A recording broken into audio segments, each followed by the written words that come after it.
Halo, kembali lagi bersama Kong Teguh. Saya bersama ditemani oleh seorang generasi milenial nih. Siapa namanya? Rafa Nisa Azhari, dipanggilnya Rafa. Oke. Kami akan membahas episode kecil dalam sejarah perjuangan kemerdekaan Republik Indonesia. Sejarah ini kecil saja, bahkan saking kecilnya kadang-kadang kita lupa. Karena apa? Sejarah yang diwariskan dalam buku-buku yang kita baca dari SD itu adalah sebuah pertempuran-pertempuran besar atau kronik-kronik di sekitar perundingan. Padahal di hampir setiap wilayah Republik Indonesia punya sejarahnya sendiri. Kali ini saya akan membahas tentang sejarah pembantaian Pesing. Mungkin Anda sebagai orang Jakarta, orang Jabodetabek pasti pernah lewat jembatan Pesing. Letaknya itu di Jalan Daan Mogot dari Grogol ke Tangerang. Ada jembatan Pesing. Pesing itu sendiri adalah sebuah wilayah yang menyimpan sejarah sejak zaman VOC. Barangkali Rafa mungkin nanti akan berusaha mengingatkan saya tentang hal-hal apa yang perlu diketahui generasi milenial tentang apa yang terjadi di Pesing pada tahun 1946. Saya akan memulai dari sebuah episode kecil saja di Pesing. Pesing itu adalah sebuah batas antara Batavia dan Residensi Tangerang. Pada tahun 1946, KRI, Tentara Republik Indonesia dibantu dengan Laskar Rakyat, bermarkas di Pesing. Sekitar bulan Maret itu muncul semacam keinginan dari pemerintah Belanda untuk mengambil alih Pesing. Di sisi lain, Inggris menolak gagasan Belanda untuk menguasai Pesing. Kenapa? Bagi Inggris yang pada saat itu adalah tentara sekutu yang bercokol di Jakarta untuk melucuti tentara Jepang, Pesing itu adalah masuk wilayah Republik Indonesia. Awal April terjadi perundingan antara Inggris dan tentara Republik Indonesia di Pesing. Namun, tentara Republik Indonesia di Pesing tidak bisa mengambil keputusan bahwa mereka harus mundur dari Pesing dan kembali mundur ke sekitar Cengkareng atau ke Tangerang. Mereka mengatakan, kami hanya akan mundur kalau Panglima tertinggi memerintahkan mundur. Dalam situasi yang tidak pasti begitu, Brigade U itu adalah sebuah satuan tentara Belanda yang terdiri dari KL, Koninklijke Landmacht, Koninklijke in Nederland, Indislager, Kniel, dan Nika. Itu bermarkas di Grogol menyerbu Pesing. Penyerbuan itu terjadi pagi hari tanggal 15 April. Serbuan mendadak. KRI dan Laskar Rakyat nyaris tidak pernah menduga serangan itu. Serbuan mendadak itu berakhir hanya dalam 1 jam. Pagi-pagi sekali. Kira-kira jam 9 pagi itu Pesing, jembatan Pesing dan desa-desa di sekitarnya benar-benar sudah dikuasai oleh tentara Belanda dari Brigade U Batalion Zeeland 14 R4. Sudah benar-benar dikuasai. Hari berikutnya tanggal 16, Batalion Zeeland membuat laporan. Bahkan sebelumnya sore hari itu Panglima tentara Belanda di Indonesia, Jenderal Simon Spoor, itu datang meninjau Pesing. Wah, bangga dia, Pesing bisa ditaklukkan begini. Sisa tentara RI, tentara Republik Indonesia dan Laskar Rakyat yang kalah, yang berhasil menyelamatkan itu mundur ke daerah yang disebut sekarang Basmol dan Kampung Bojong, Rawabuaya, dan sampai ke Cengkareng. Mereka berkumpul di situ. Nggak ada yang salah dari sebuah peristiwa itu. Itu perang yang seperti itu biasa sajalah kalau dalam sebuah episode perjuangan bangsa. Namun 1 bulan kemudian ada seorang wartawan dari Den Haag datang ke Jakarta, namanya Beb Fuik, perempuan, dia Indo. Dia sebetulnya bukan wartawan perang, dia wartawan kuliner dari majalah The Baanbreker, majalah sayap kiri. Jadi majalah sayap kiri yang tidak menghendaki Belanda berkuasa lagi lah di Indonesia. Wartawan ini menemui seorang kapten tentara Belanda, Kapten KL kalau nggak salah, Koninklijke Landmacht, yang gundah. Dari kapten inilah muncul apa yang terjadi di Pesing pada tanggal 15 April itu, yaitu pembantaian. Sekitar 70 tentara Republik Indonesia dan Laskar Rakyat yang tertangkap dibunuh, dibantai, dan mayatnya dicemplungin ke kali. Inggris tahu itu.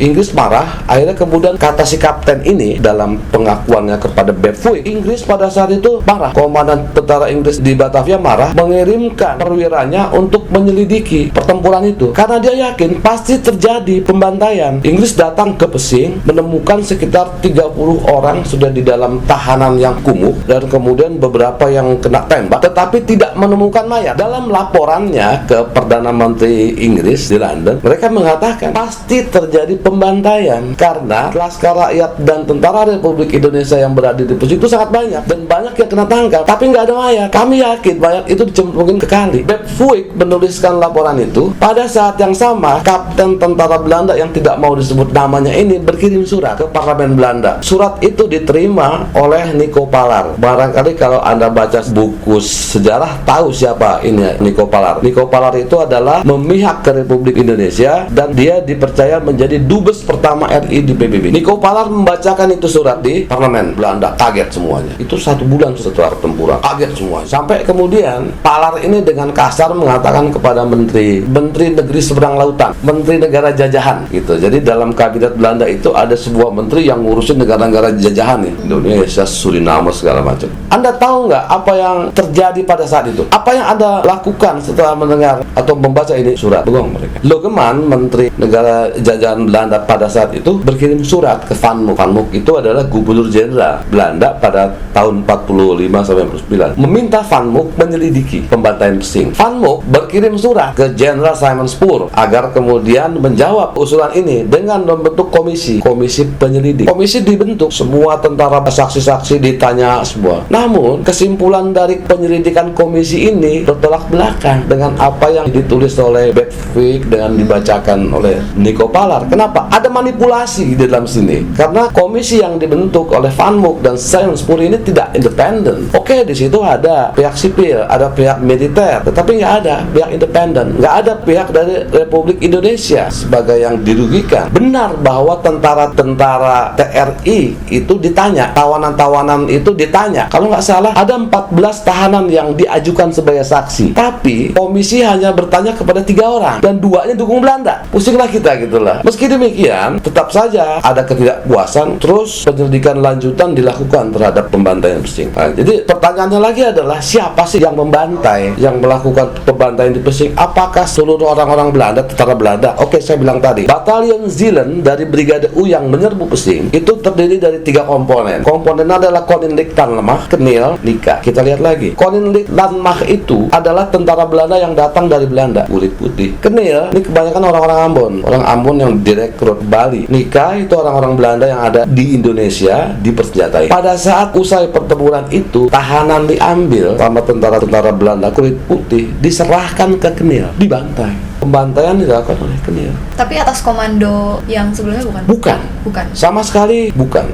Tentara Kenil ini mengambil inisiatifnya sendiri membantai orang-orang itu. Tetapi kan Batalion Zeeland ini kan harus bertanggung jawab semua gitu loh terhadap itu. Bisa kemudian diserahkan ke Tulo yang membantai cuma Kenil, kita mah enggak.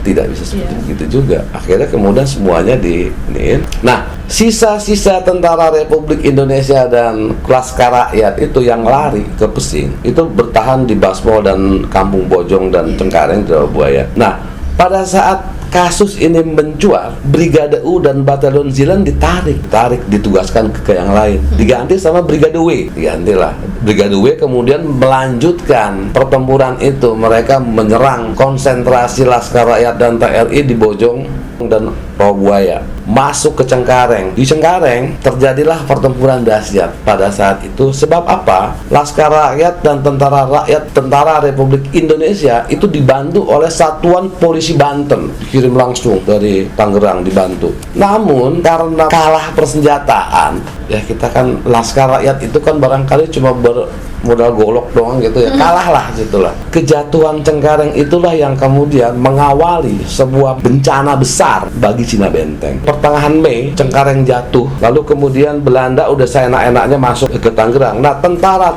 Republik Indonesia dan Laskar Rakyat yang mundur dari Cengkareng sempat berkonsentrasi di Kalideres, tapi kemudian mereka mundur jauh sampai ke kota Tangerang, melampiaskan semacam kejengkelannya terhadap kekalahan dengan membantai orang-orang Cina. Ya, karena memang hubungan pribumi dengan Cina Benteng dari zaman Belanda kan hubungan benci dan rindu kan gitu. Benci kalau dia kaya, rindu kalau dia nggak memberikan uang kan gitu. Kenapa mereka lampiaskannya ke Cina Benteng? Oke, dendam lama. Pada saat Belanda berkuasa, orang-orang Cina itu kan warga negara kelas 2, dimanjakan oleh Belanda gitu. Mereka dikasih hak-hak istimewa dalam kepemilikan tanah. Kalau Anda sampai sekarang pun kalau Anda ke Tangerang, pemilik tanah itu kan masih orang-orang Cina. Pada zaman Jepang membalik keadaan. Cina bukan lagi warga negara kelas 2, tapi warga negara kelas 3. Pribuminya yang kelas 2. Bahkan orang-orang Cina itu dipaksa untuk ngomong bahasa Mandarin, sesuatu yang mereka nggak bisa kan gitu loh. Kepemilikan kepemilikan tanah juga sama, tanah dirampas dikasih ke pribumi. Itu kan hanya terjadi 3,5 tahun. Begitu terjadi pembalikan, Belanda akan datang lagi, muncullah kekhawatiran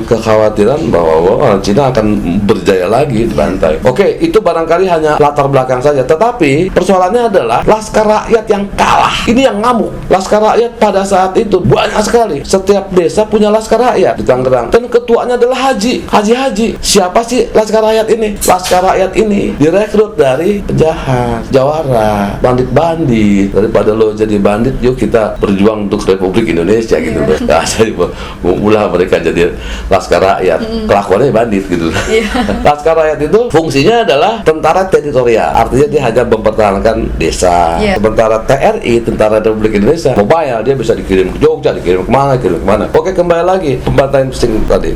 Pada akhirnya penyelidikan yang dilakukan oleh Belanda terhadap pembantaian pesing itu tidak menghasilkan apa-apa kecuali apa yang disebut dengan excess nota. Excess nota itu adalah sebuah keadaan, ya udahlah, peristiwa itu hanya ekses dari sebuah perang. Pembantaian itu hanyalah sebuah ekses dari sebuah perang. Contoh, bahkan dalam sebuah disertasi Romy Limpah itu mengatakan 120.000 tentara Belanda yang datang ke Indonesia itu nggak pernah perang. Mereka dilatih di Camp Quantico di Amerika, dipersiapkan untuk perang dunia kedua, perang di Eropa. Setelah mereka selesai latihan, mau diterjunkan, perangnya sudah selesai. Lawan Jerman selesai, mereka kemudian dikirim ke Hindia Belanda untuk mempertahankan tanah jajahannya. Mereka tidak pernah perang. Kenil-kenil itu pada saat Jepang datang, mereka buyar, nggak mau perang. Tapi ketika Belanda datang lagi, mereka kumpul, ingin memperdayakan kesetiaan kepada Belanda dengan berbagai cara. Pada situasi seperti begini, terjadilah ekses nota itu. Contoh begini, kamu nggak pernah ini ya, kamu udah latihan perang ya di Quantico, iya, tapi belum pernah nembak orang ya. Tembak dong orang. Ada orang pribumi apalagi lewat, ditembak aja jedor. Dan itu banyak. Itu ekses nota. Nah, pembantaian pesing itu dianggapnya ekses nota. Menjadi bencana lagi buat kita adalah kita tidak mencatat peristiwa itu. Contoh, sampai sekarang kita nggak tahu nama korbannya. 70 orang nama korban itu kita nggak pernah tahu. TRI nggak punya arsipnya. TNI, Tentara Nasional Republik Indonesia, dengan punya gedung pusat sejarah TNI itu nggak punya. Beda misalnya dengan pembantaian di Cilacap, orang lagi pesta ditembak-tembakin tapi tercatat. Maka kalau Anda ke Cilacap, ada di sebuah desa, ada monumennya. Pesing nggak ada monumennya. Terjadi pembantaian besar, 70 orang dibantai, monumennya nggak ada. Ini tahun berapa sih? 1946. 46, berarti udah deklarasi kemerdekaan dong? Udah, kemerdekaan kita kan tidak diperoleh lewat perang, tapi berusaha dipertahankan lewat perang dan diplomasi. Pada saat vakum power, kita mendeklarasikan kemerdekaan, udah gitu berusaha mempertahankannya. Kan kita begitu. Beda sama Vietnam, perang dulu baru merdeka. Nah, gitu loh. Oh, kalau kita merdeka dulu baru perang. Mempertahankan Perang dan diplomasi. Itu yang bedakan. Beruntunglah kita bisa merdeka. Kalau nasibnya seperti di Filipina, merdeka dulu, gagal mempertahankannya. Sama, Filipina pernah mengalami hal yang sama. Spanyol pergi, vakum power kan, Katipunan memproklamasikan kemerdekaan Filipina. Tapi ketika Amerika datang, dia nggak bisa mempertahankan. Filipina dijajah lagi oleh Amerika. Jadi peristiwa itu sendiri, peristiwa kejahatan perang itu, kalau dianggap ini kejahatan perang, itu terjadi antara periode 45 sampai 49, dan itu banyak, bukan hanya sekedar pesing. Kalau kata dalam tesisnya Monica Gulen dari Universitas Leiden, S2, ada 99 kejahatan perang, 99 ekses nota lah, atau kejahatan perang. Yang paling besar dan selalu ada dalam sejarah itu adalah yang dilakukan oleh Westerling kan di Sulawesi, sekian puluh ribu katanya korbannya. Tapi yang sampai ke pengadilan Belanda itu pembantaian rawa gede, Kerawang. Bahkan korbannya sudah dapat kompensasi. Korbannya banyak, tapi Belanda hanya bayar 18 korban dibayar mereka. Janda-janda itu dikasih duit. Yang lain enggak. Cilacap enggak, Paniwen enggak, Bondowoso enggak. Pertanyaannya, apakah kita tidak memperjuangkan semua ini? Saya enggak tahu apakah ada orang yang memperjuangkannya gitu. Yang saya tahu, yang diperjuangkan itu hanya rawa gede dan berhasil. Pesing bagaimana mau diperjuangkan? Nama korban aja kita nggak tahu. Karena ketidaktahuan. Kemudian saksi-saksi sejarahnya juga sudah nggak ada. Arsip-arsip Belanda relatif tidak mencatat. Yang ada adalah arsip Brigade U ada, saya juga punya. Arsip Brigade W ada. Cuman itu kan laporan pertempuran, bukan laporan pembantaian. Maka pesing tenggelam begitu saja. Ya berarti arsip dari wartawan yang menyelidiki pesing itu nggak ada? Ada. Arsip itu ada, surat ke mana, ke Parlemen Belanda ada, tapi itu kan hanya laporan wartawan, relatif tidak mendetail. Laporan Bepvik pun tidak menyebut korban, tidak menyebut jumlah korban secara spesifik, tidak terkonfirmasi korban yang kemudian disebut oleh tentara Belanda itu. Begitu pula dalam surat ke Parlemen Belanda tidak ada konfirmasi tentang jumlah korban, nama-nama korban nggak ada. Berarti yang setelah kalah mundur ke Cengkareng itu mereka nggak mencatat gitu atau gimana? TRI sendiri nggak mencatat. Barangkali yang kita bisa pahami adalah kelemahan bangsa ini kan dalam soal administrasi juga dari dulu kan itu. Harusnya itu kan dicatat. Ketika mereka mundur, ketika mereka melakukan memobilisasi lagi pasukan-pasukan, itu harusnya dicatat siapa yang hilang, siapa yang mati, tanya kan, catat. Kayaknya enggak tuh. Kalaupun ada, kalau mereka melakukan itu pasti ada catatannya. Ini enggak. Sampai kemudian pertempuran di Cengkareng berapa yang mati kita nggak tahu sampai sekarang. Contoh begitu juga pertempuran Basmol itu kan banyak yang pertempuran Rawabuaya sampai Cengkareng jumlah korbannya pun kita nggak tahu gitu. Karena artinya apa? Nggak tercatat. TNI tidak mencatat. Letkol Singgih yang memimpin Tentara Republik Indonesia pada saat itu langsung lari ke Tangerang, mengkonsolidasikan TRI di Tangerang dan Laskar Rakyat untuk menahan Belanda, berusaha menahan Belanda di Tangerang. Situasinya memang crowded dan capek, dan bagaimana setiap pasukan itu harus bergerak. Itulah yang kemudian membuat sistem pencatatan itu nggak berlaku. Tetapi juga bukan itu alasannya. Barangkali kalau Anda cerita tentang kisah Belanda di Aceh, Belanda dalam pertempuran di Aceh, di dalam setiap pasukan itu ada orang yang khusus mencatat kisah pertempuran itu, yang mati siapa segala macam. Kronik perang itu kalau bisa dilihat di Google ada namanya Zengraf Kopral, dia seorang kopral. Bahkan dia itu mencatat hampir semua pertempuran di Aceh. Dia hadir dalam perang tidak untuk tembak, mencatat. Kita orang Indonesia bang nggak pernah nulis ya, baca tulis saja baru kemarin. Nah itulah yang terjadi, sehingga kemudian wajar kalau setiap orang Cengkareng, setiap orang Pesing, setiap orang Jakarta tidak pernah diwariskan sebuah pertempuran hebat antara Pesing, Cengkareng sampai Tangerang. Wajar. Kalau Anda tanya orang-orang asli Pesing, mereka juga akan mungkin oh ya akan gitu. Atau kemudian Anda tanya orang di Cengkareng, sama sekali nggak tahu bahwa mereka di situ ada pertempuran besar. Apalagi Basmol, saya juga tanya kepada orang Basmol, pernah tahu nggak bahwa di Basmol dan Bojong itu pernah terjadi pertempuran hebat pada tahun 2006? Apakah pernah dikisahkan oleh bapak-bapak? Enggak, sama sekali enggak. Kenapa kemudian Cengkareng itu menjadi harus juga diduduki? Itu dalam sistem pemerintahan Belanda, dia adalah onder district. Jadi dalam pemerintahan Belanda begini, presiden, di bawah residen adalah onder district. Nah, Cengkareng itu adalah onder district, itu harus dikuasai. Dari Cengkareng ya udah, Belanda seenak-enaknya lah sampai ke Tangerang gitu. Tetapi Pesing adalah sebuah awal dari nasib buruk Cina Benteng. Awalnya di situ. Bagaimana kemudian laskar rakyat ada di Tangerang, di tiap desa ngamuk membunuh orang-orang Cina yang ada di desa-desa. Kan kalau kita lihat orang-orang Cina Benteng itu kan rata-rata kan di desa kan. Mereka bertani, tidak semuanya punya tanah gede. Ada juga yang punya tanah kecil. Ada juga orang-orang Cina Benteng itu buruh tani, ada banyak. Mereka nggak tahu apa-apa ya dibantai. Dari pembantaian Cina Benteng itu muncul sebuah gagasan besar yang kemudian mewarnai sejarah Republik Indonesia, dibentuknya Pau Antui. Pau Antui adalah pasukan keamanan lingkungan orang Cina mempersenjatai diri. Pada saat itu dari Tangerang itu yang paling menarik adalah pada saat pembantaian Cina Benteng itu ada orang Cina berkirim surat ke Chiang Kai-shek, ke Republik Rakyat Cina, agar mengirim pasukannya ke Tangerang. Tapi itu berlanjut nggak saat dikirim surat itu? Nggak ada. Tidak berlanjut karena apa? Republik Rakyat Cina pada saat itu, pimpinannya Chiang Kai-shek kan juga lagi sibuk perang saudara sama komunis Cina dan kalah gitu loh. Tidak, sama sekali nggak berlanjut. Nah, orang-orang Cina yang korban pembantaian itu larinya ya ke Toko 3, ke gedung Sin Ming Hui namanya. Gedung Sin Ming Hui itu kalau sekarang dulu namanya Gedung Chandranaya di daerah Glodok. Mereka mengungsi ke situ. Namun, apakah pembantai itu juga kebanyakan TNI dan Laskar Rakyat? Sebenarnya enggak juga. Tangerang pada saat itu banyak organisasi semi militer, ada Laskar Hitam, ada segala macam lah. Bahkan sebelum TRI masuk ke Tangerang, sekitar Maret 1946, Tangerang itu Republik Merdeka loh. Tangerang itu melepaskan diri dari Indonesia. Wah, Keren kan? baru tahu.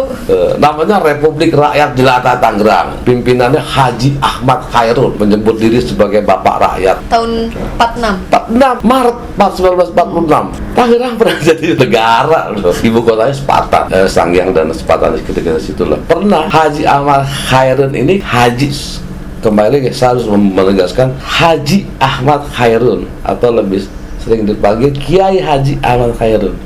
Dia komunis, SI Merah.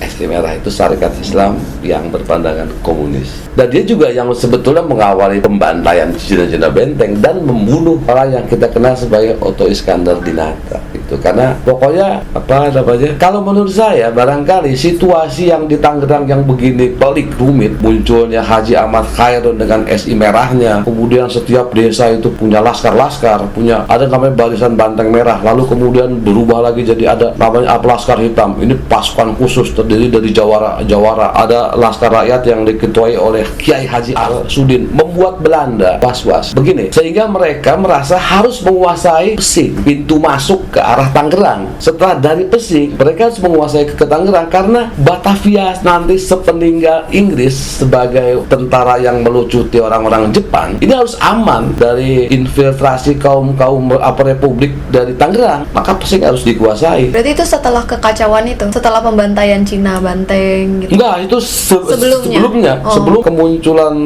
Laskar Hitam segala macam dan Haji Ahmad Khairun itu Februari Maret muncul jadi kuat begitu loh. Ini kan Belanda melihat ini, saya yakin sekali ancaman bagi Jakarta, bagi Batavia, maka untuk mengamankan Batavia, Pesing harus dikuasai. Ini pintu masuk, sehingga kemudian nanti gue bisa masuk langsung ke Tangerang. Karena pada saat itu hanya ada satu jalur transportasi dari Pesing ke Tangerang, namanya Jalan Mukerfat Street, yang kita kenal sekarang namanya Jalan Daan Mogot, pinggir kali itu kan.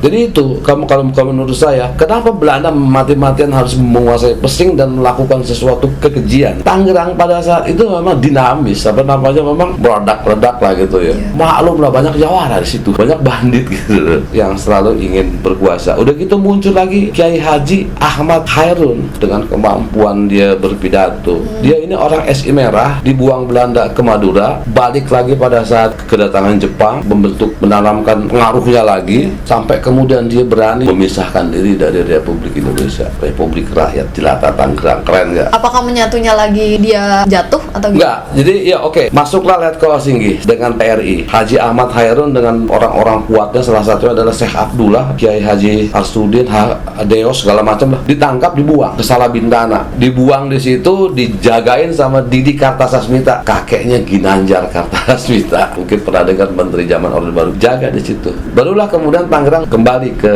Republik Indonesia. Tetapi sisa-sisa pasukannya Ahmad Khairun ini kan brengsek ini, Laskar Rakyat di kampung-kampung itu nggak mau tunduk gitu. Mereka masih tetap pada gagasannya, karena ketuanya semuanya haji-haji. Jihad melawan Belanda. Orang Cina harus disunat, terjadilah sunat paksa orang Cina dari Tangerang. Sunat secara harfiah. Iya, telanjangin orang Cina disunatin. Kirain istilah doang. Enggak, ini bener. Orang-orang Cina di Mau, mana lagi? Dari Mau, Kronjo, Sepatan segala macam, tangkepin, nggak mau disunat, bunuh. Yang mau disunat telanjangin, tempat diguntingin semua gitu loh. Sunat paksa. Itu ada. Dia itu dilaporkan dalam Star Weekly, melaporkan ke media-media pada saat itu semuanya melaporkan. Kantor berita Aneta Antara, Star Weekly itu koran orang-orang Cina, Xinpo, Limingpo, semuanya melaporkan soal itu. Begitu. Asik kan? Iya, menarik banget. Tapi kenapa nyalahinnya ke Cina ya? Maksudnya apa dendamnya nggak ke Belanda, ke Brigadir U pas pembantaian itu? Brigadir U kan sudah ditarik dari Pesing diganti Brigadir W. Iya. Jadi nggak ada lagi alasan untuk dan kemudian kenapa orang Cina selalu menjadi sasaran kebencian? Kembali lagi posisi mereka pada saat Belanda berkuasa. Pada saat Belanda berkuasa, Belanda itu menerapkan politik segregasi etnis dengan 3 lapisan. Lapisan pertama pertama adalah Belanda dan orang Eropa. Lapisan kedua namanya Vreemde Oosterlingen. Vreemde Oosterlingen itu golongan timur asing. Ini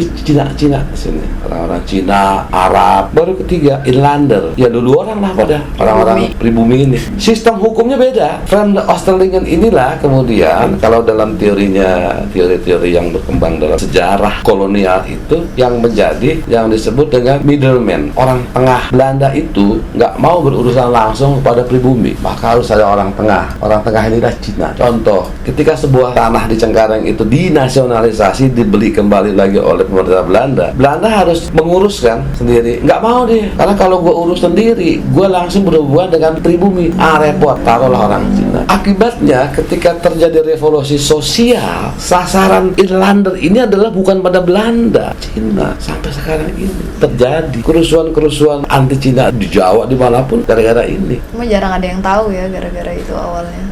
Sebenarnya sih kesadaran gua kalau orang sejarawan tahu. Apalagi kalau anak-anak muda gini Nggak tahu. buta banget.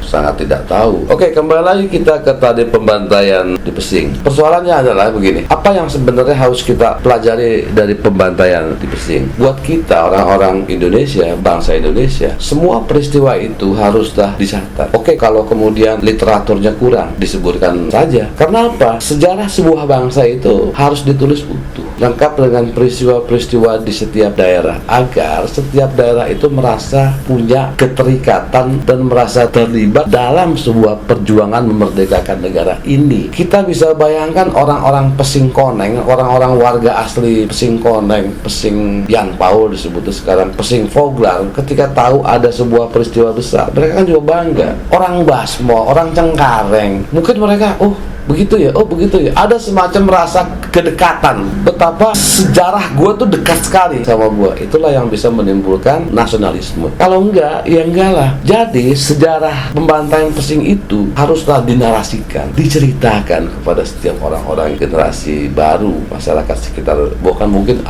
Jakarta Barat lah. Dalam narasi itu ada nggak resiko buat kebencian atau dorongan-dorongan untuk memperjuangkan misalnya? Saya mencurigai hal itu. Jadi begini, kalau ini dinarasikan, barangkali ada kekhawatiran munculnya kebencian terhadap etnis tertentu. Ambon. Persoalannya adalah begini, ini berhubungan dengan bagaimana kita menarasikannya, bagaimana kita membungkus persoalan itu sehingga tidak menimbulkan kebencian terhadap salah satu etnis. Negara lain bisa melakukan itu. Tahun 1965, orang Cina dengan orang Melayu itu perang di jalan-jalan di Kuala Lumpur, mati orang banyak, seimbang karena komposisi etnis Melayu dan Cina di Malaysia itu kan sudah hampir sama gitu. Akhirnya mereka capek, duduk berembuk damai. Akhirnya kemudian mereka sepakat, peristiwa ini harus ditulis. Sejarah pertikaian kita harus ditulis dengan adil, dinarasikan. Bisa orang Cina di Malaysia dengan Melayu aman-aman saja kan, nggak ada kebencian apa-apa. Karena sejarah itu ditulis, dinarasikan dengan adil, dengan tujuan nggak boleh ada lagi ya seperti gini. Udahlah cukup pertempuran ini. Berarti artinya kita harus berembuk sama Belanda? Bukan itu maksudnya, berembuk kepada pihak-pihak yang di dalam tubuh pasukan Belanda ini. Kenil. Contoh, Lebanon itu perang saudara berapa tahun? 15 tahun lebih antara Kristen sama Muslim. Kristennya Maronit, capek lah udah, damai, capek sendiri mereka berdua, damai. Selalu kemudian sejarah ditulis. Sekarang Lebanon aman-aman aja. Karena apa? Setiap pihak merasa ini sejarah ditulis dengan adil. Oke, sekarang kita bagaimana kemudian kita ini menarasikan kisah ini? Kembali lagi, tetap saja kemudian bingkainya adalah NKRI kan, Negara Kesatuan Republik Indonesia. Ini jangan sampai pecah. Caranya seperti apa? Itu bisa dilakukan. Bagaimana tidak menyinggung etnis lain, tidak menimbulkan kebencian kepada etnis lain. Sama juga kemudian pembantaian Cina Benteng dinarasikan gitu. Sangat bisa. Yang penting adalah adil. Pertanyaannya adalah siapa yang bisa menarasikan? Kita punya banyak sejarawan, kita kumpulin sejarawan itu berembuk, tapi kembali lagi harus juga ada politisi, semua pihak-pihak dari etnis yang terlibat berembuk, kemudian berdiskusi sampai kemudian ada pada sebuah titik kesepakatan. Begini caranya menarasikan sebuah peristiwa sejarah yang melibatkan orang-orang di sekitar kita. Tadi kan katanya yang mau menarasikan harus ada perembukan gitu antara politisi, sejarah dan lain-lain. Tapi kan untuk mengumpulkan banyaknya orang-orang ini perlu ada suatu suatu kepentingan yang urgent banget gitu kan. Nah, apakah peristiwa seperti Pesing ini bakalan dinilai urgent banget gitu untuk dinarasikan, dan misalnya tujuannya untuk menimbulkan nasionalisme, apakah sepenting itu? Oke, sekarang kalau kita menganggap pembantaian Pesing itu tidak penting, kenapa Rawa Gede itu penting? Kenapa orang Belanda itu menganggap penting peristiwa Bondowoso, Cilacap? Toh intinya adalah semuanya kejahatan perang. Kalau menurut saya menjadi sangat penting adalah peristiwa apapun, sekecil apapun, peristiwa antara 45 sampai 49, saya menyebut 49 sebelum konferensi meja bundar, itu sangat penting. Kembali lagi, sebuah bangunan sejarah nasional itu kan terdiri dari peristiwa-peristiwa lokal. Peristiwa-peristiwa lokal itu harus dinarasikan kepada masyarakat, kepada generasi-generasi sekitarnya. Kalau kemudian mereka berhubungan dengan hak asasi manusia, yaitu contoh pembantaian Rawa Gede dan Pesing, itu pun harus dinarasikan, harus diungkap sedetail mungkin, agar kemudian orang tahu bahwa apa yang terjadi, apa yang dilakukan oleh Belanda pada saat itu. Selama ini kita kan mengenal Belanda adalah negara yang dengan gembar-gembornya penjaga hak asasi. Pengadilan Perang Internasional adanya di Den Haag, ya kan? Sementara masa lalu mereka sangat keji di Indonesia. Ada Westerling, ada Rawa Gede, ada Pesing, ada Cilacap, segala macam. Jadi itulah yang membuat ini sangat penting. Apalagi kemudian menyangkut masa depan kita ya. Sejarah Pesing haruslah juga ditulis oleh sejarawan Indonesia. Karena apa? Selama ini yang menulis tesis-tesis dari mengenai Pesing itu dibuat oleh Belanda. Kata Peter Carey dalam sebuah diskusi di Bandung, bangsa Indonesia itu dalam bahaya. Hampir sebagian besar sejarahnya ditulis oleh orang asing. Bahkan sejarah paling kecil saja lokal Pesing ditulis oleh orang Belanda. Kan aneh gitu. Kita yang harus nulis, kita dengan kacamata kita menulis ini, lalu kemudian menyajikannya kepada generasi-generasi berikut, terutama generasi milenial. Nah itu karena literasinya rendah. Iya, karena tidak banyak lagi buku-buku sejarah yang muncul antara tahun-tahun sekarang ini. Nah itu yang membuat generasi sekarang jadi ahistoris. Mungkin yang lebih juga sangat penting adalah bahwa setiap bangsa itu, setiap komponen bangsa, setiap komponen bangsa di wilayah manapun itu merasa punya sejarah perlawanannya sendiri kepada penjajah. Itu harus diungkap sekecil apapun. Karena kalau kita mengacu kepada teori tentang bangsa, teori bangsa itu mengatakan seperti begini: bangsa itu dipersatukan, sebuah komunitas, sebuah masyarakat menjadi bangsa dipersatukan oleh satu hal, kesamaan nasib dan sejarah. Jadi kalau setiap orang di Republik Indonesia ini merasa punya sesuatu yang sama, itulah yang membentuk nasionalisme mereka. Sekarang pesannya mungkin buat pemerintah. Pemerintah itu punya banyak sumber daya untuk memahami situasi bangsa ini. Jadi nggak perlu dikasih pesan. Mereka yang harus berpesan kepada kita agar kemudian kita tidak mencari-cari sendiri kebenaran sejarah itu. Sekarang ini kan orang-orang seperti saya ini adalah orang-orang yang mencari kebenaran sejarah, karena buku-buku sejarah yang ditulis oleh pemerintah itu tidak memberikan apa-apa selain catatan-catatan kaku, tidak dinarasikan dengan baik, tidak didongengkan dengan menarik. Saya rasa pemerintah harus mulai mencoba melakukannya seperti yang dilakukan oleh Amerika itu, bagaimana menarasikan sejarah itu dengan baik agar generasi tahu apa yang terjadi di masa lalu. Apakah karena kita terlalu banyak masalah juga negaranya, jadi kayak boro-boro ngurusin sejarah gitu? Enggak juga sih sebetulnya. Semua kan masing-masing punya bidangnya, masing-masing punya tugasnya. Saya rasa begini ya, setiap orang itu, contoh Anwar Ibrahim itu politisi Malaysia itu ditanya sama wartawan, apa yang Anda pelajari pada saat masa SMA? Saya membaca hampir semua karya Hamka, bahkan saya masih hafal tokoh-tokoh dalam novel Pecahnya Kapal Van der Wijk. Saya mempelajari sejarah pergerakan orang Melayu ke Indonesia segala macam. Bayangkan, tokoh sehebat itu belajar sejarah. Sekarang coba kamu tanya kepada politisi Indonesia, dia tahu nggak novel-novelnya Pramudia? Nggak tahu. Kesadaran sejarah orang-orang di pemerintahan kita sendiri kan juga nggak ada.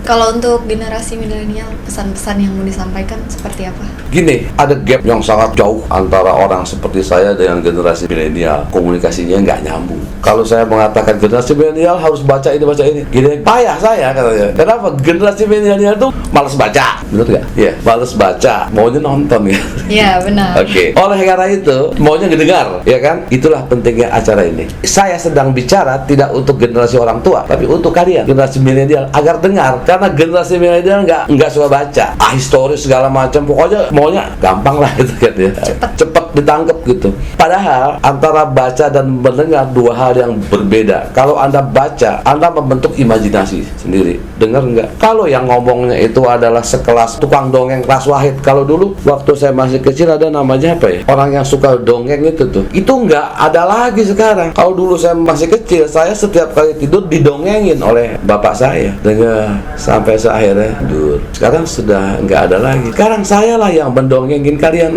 generasi milenial ini gitu loh. Jadi generasi milenial itu sebenarnya adalah rindu pendongeng, iya kan? Iya. Sejarah inginnya didongengkan gitu, bukan dibaca. Sementara generasi saya baca.